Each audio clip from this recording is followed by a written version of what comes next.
എൻ്റെ പ്രിയപ്പെട്ട സുഹൃത്തിൻ്റെ മോൻ ദിലുമോൻ, അവനെ ദിലുമോൻ എന്നാണ് വിളിക്കുക.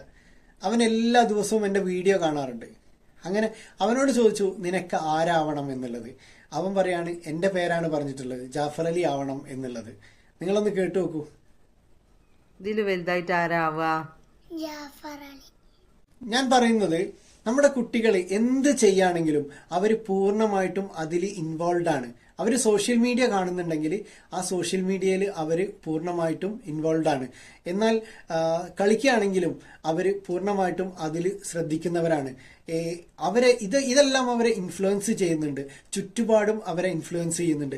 അവർ നിരീക്ഷിക്കുന്നുണ്ട് എന്തൊക്കെയാണ് ചുറ്റുപാട് സംഭവിക്കുന്നത്. നമ്മൾ പറയുന്നത് തന്നെയാണോ ചെയ്യുന്നത് എന്നുള്ളത് അവർ കൃത്യമായിട്ട് നോട്ട് ചെയ്യുന്നത്. നിങ്ങൾ പറയുന്നത് വേറൊന്നും ചെയ്യുന്നത് വേറൊന്നും എന്നാണെങ്കിൽ അവർ ആ റോങ് സൈഡുള്ള കാര്യങ്ങളൊക്കെ വേഗം മനസ്സിലാക്കും, അത് പഠിക്കും. നമ്മൾ കുട്ടികൾക്ക് ഒരു പാട്ട് പഠിപ്പിക്കണം എന്നുണ്ടെങ്കിൽ ആ മോനെ അവനെ ഇരുത്തി പഠിപ്പിക്കൊന്നും വേണ്ട. അവനെ ഒരു സ്ഥലത്ത് അവന് കളിക്കാനുള്ളത് എന്തെങ്കിലും കൊടുത്തിട്ട് നിങ്ങളൊന്ന് ഇപ്പുറം ഇരുന്നിട്ടൊന്ന് പാടിയാൽ മതി. ആ പാട്ട് 2 പ്രാവശ്യം പാടിക്കഴിഞ്ഞാൽ അവൻ സുഖസുന്ദരായിട്ട് അത് പഠിച്ചിരിക്കും. കാരണം അവരുടെ ബ്രെയിന് വളരെ ഫാസ്റ്റാണ്. നമ്മുടെ ബ്രെയിനേക്കാളും ഇരട്ടി വേഗതയാണ് അവരുടെ ബ്രെയിനുള്ളത്. അവർക്ക് നല്ല IQ ലെവല്, ഹൈ ലെവലാണുള്ളത് എന്നുള്ളത് നമ്മൾ മനസ്സിലാക്കുക.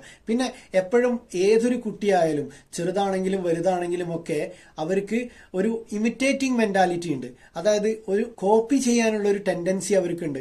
അതുകൊണ്ടാണ് നമുക്ക് പ്രവാചകന്മാരെയൊക്കെ തന്നിട്ടുള്ളത് എന്തിനാണ്, ലീഡേഴ്സിനെ തന്നിട്ടുള്ളത് എന്തിനാണ്, നല്ല ആളുകളിൽ നിന്ന് പഠിക്കാൻ വേണ്ടിയിട്ടാണ്. കാരണം അങ്ങനെ ഒരു കോപ്പി ചെയ്യാനുള്ള ഒരു കാര്യം നമ്മുടെ മനസ്സിൽ ഇൻബിൽറ്റാണ്. ഇങ്ങനെ തന്നെയാണ് നമ്മുടെ കുട്ടികളും. നിങ്ങൾ ഞങ്ങളെപ്പോലെ ആവണം എന്നുള്ളത് എത്ര രക്ഷിതാക്കൾക്ക് പറയാൻ സാധിക്കും? അതൊന്ന് നമ്മൾ സ്വയം വിലയിരുത്തേണ്ടതാണ്. നമ്മളുടെ ജീവിതത്തിൽ നമ്മൾ എന്തൊക്കെയാണ് സംസാരിക്കുന്നത്, എന്തൊക്കെയാണ് ചെയ്തുകൊണ്ടിരിക്കുന്നത്, നമ്മൾ എത്രത്തോളം മാറ്റിത്തിരുത്തലുകൾക്ക് വിധേയരാവുന്നുണ്ട് എന്നുള്ളതൊക്കെ കൃത്യമായിട്ടൊന്ന് വിലയിരുത്തി മുന്നോട്ട് പോകുന്നത് നമ്മുടെ കുട്ടികളുടെ ഭാവിയെ നന്നായിട്ട് ബാധിക്കുന്നുണ്ട്.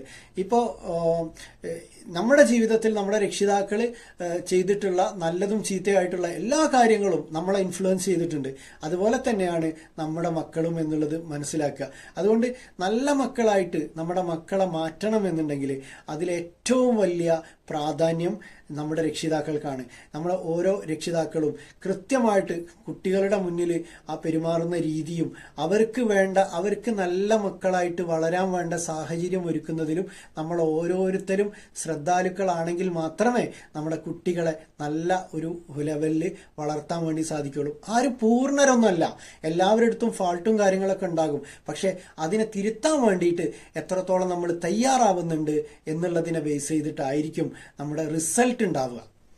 അതുകൊണ്ട് നമ്മളെ കുട്ടികളെയൊക്കെ നല്ല മക്കളായിട്ട്, നന്മയിലൂന്നിയ ഏറ്റവും വലിയ വിജയം ജീവിതത്തിൽ ഉണ്ടാക്കുന്ന നല്ല മക്കളായിട്ട് ദൈവം മാറ്റട്ടെ എന്ന് ആശംസിക്കുകയാണ്, പ്രാർത്ഥിക്കുകയാണ്.